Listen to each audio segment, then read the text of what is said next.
There aren't going to be many positives to take away from this season for the Raptors, but one they will have is the ascent of Gradey Dick. So in this video, we're going to investigate how he has transformed his game over the course of his rookie season and where his career might take him. Let's get into it.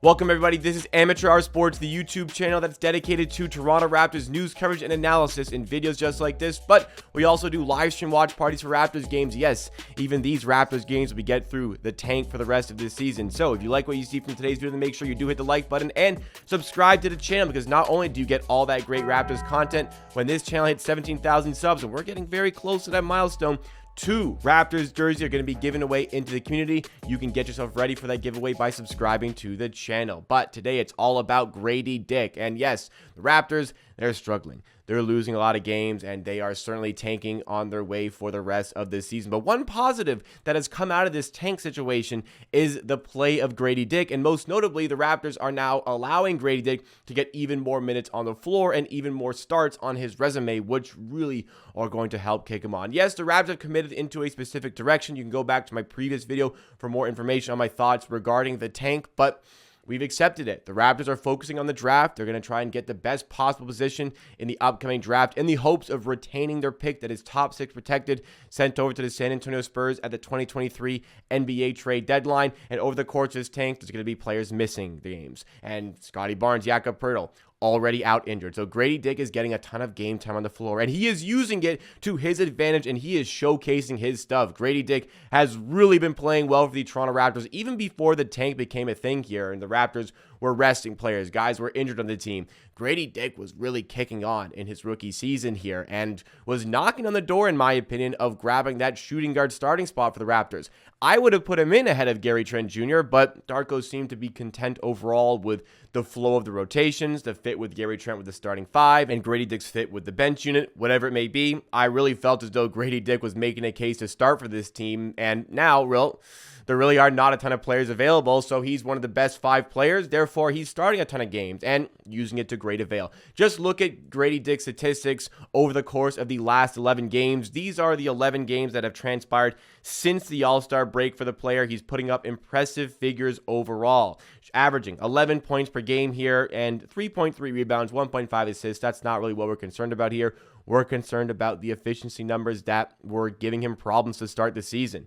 Gradey Dick, in those 11 games, yes, it's a small sample, but he's averaging over 46% shooting from the field and just under 38% shooting from 3. And based on his volume of 3-point opportunities, we get an effective field goal percentage of 55.6. Very nice, very efficient for the rookie player here for the Raptors, former 13th overall pick. And this is a stark contrast to what we saw earlier on in the season from the player who just seemingly was not finding his range at the NBA level. Obviously, there's a difference in length from the 3-point line to the basket compared to NCAA basketball, compared to NBA basketball. And Gradey Dick in particular said that he was struggling to find the range there and struggling adapting to the new length there. He hadn't changed his form in any way, was just struggling to adapt to the length overall. And that was really the problem with his game out the gates to start his Raptors career, and actually his Raptors 905 career after he spent some time in the G League as well, which gave Raptors fans a little bit of concern. But we saw the great flashes, we saw the cutting, we saw his ability to use his shooting gravity to create opportunities for his teammates, and we saw his ability to finish on the interior despite being a shooter. But all of those other great attributes of his game are unlocked by being a really good shooter, and he just wasn't a good shooter at all to start his Raptors career. This led to many Raptors fans citing it as a bad pick, citing Gradey Dick as a bust very shortly into his career, saying, oh, we should have drafted Jordan Hawkins. We should have drafted Keontae George. Why would they take this guy ahead of those guys? Because the Raptors saw the potential. The Toronto Raptors saw the ability with the player, and now fans, well, you can't ignore it now. It's front and center for you guys to see in every given night because he's starting all these games, and he's playing pretty well in these games as well. Some nights are going to be better than others, just the nature of a high variance player when it comes to 3-point shooting, but along the way, we're still seeing all of these great traits associated with the player. And some people, and I even tried to communicate on this channel amidst the struggles to start the season, that once the three ball starts to fall, like, we're seeing all these other good qualities about him that are going to be elevated with that additional gravity being created by actually knocking down the threes here. And that's only going to increase the confidence for the player as well. Once the shots start to fall, Gradey Dick is going to be a fine player and a great player for this team for this season and hopefully for the very long-term future as well. The shot just wasn't falling, but I tried to communicate at the time that you're not going to convince me that a basketball player at the highest level of the sport who has only hit threes, like his entire life as a basketball player, he has been a good three-point shooter. You're not just going to tell me all of a sudden he can't hit threes anymore. No, that's going to come. He figured out the range. He figured out his game. He's figured out his three ball, and everything is starting to click for the player as well, showcasing that, yes,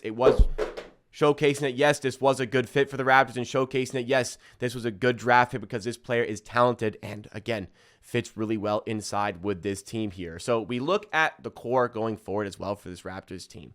You've got Emmanuel quickly. You've got hopefully your point guard for the future. You've got Scotty Barnes, an all-star, 22 years old, the focal point of your team going forward. You've got RJ Barrett as well, a nice slashing scorer, all of a sudden turning into a very efficient player on the inside. Hopefully that maintains itself. And what better player to complement those guys going forward than a floor spacing shooter like Gradey Dick, also possessing the size here. Like, usually a lot of teams find shooters in like the 6'3", 6'4" range. 6'7" shooter for the Raptors. That's going to add a ton of size to this team and a ton of spacing to the guys who really need it. A lot of the decisions that have gone about with trades, with draft picks as of late, have been focused on, will they fit around Scotty Barnes? And at the draft, that certainly was the conversation that was had. Gradey Dick is going to fit really well next to Scotty Barnes going forward. We're already seeing it and already saw it this season, but as his role continues to grow, as his role continues to increase moving forward, I think we're going to see that fit even more on display. And as Gradey Dick hopefully continues to improve here, the Raptors can continue to ascend here. Not to mention that Gradey Dick is a year and a half younger than Jordan Hawkins, who many people thought was a superior shooter. I always maintain that this is the guy for the Raptors, and I'm happy that he is proving the pick correct here for Masai Ujiri and his front office. I was a big fan of Gradey Dick pre-draft.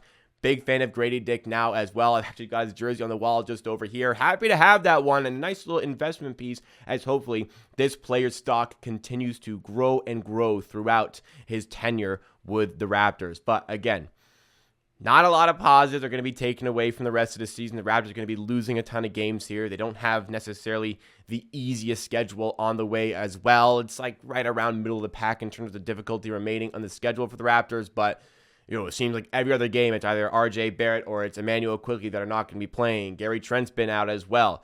Gradey Dick is going to get a lot of play time.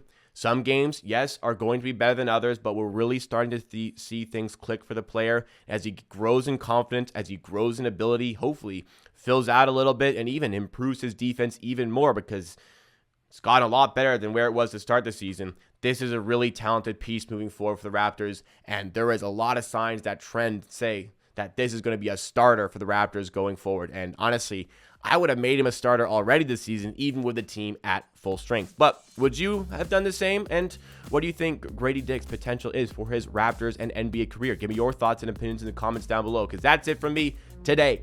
Smash that like button if you did enjoy the video. Subscribe to the channel for more Raptors content. Videos like this 2 to 3 times a week. Streams for every Raptors game. Like, these Raptors games are miserable, but they're less miserable hanging out with me and the rest of this community on those watch parties. Tune in next time as the Raptors take on the Orlando Magic. Also, remember, when this channel hits 17,000 subs, I'm giving away 2 Raptors jerseys. Well, I'm giving away 1, and one of the community members here at 905 Yada is giving away the other one. So 2 jerseys coming into the community. You do not want to miss out. Subscribe and hit the notification bell so you know when that giveaway is happening. I'll see you again next time for another video.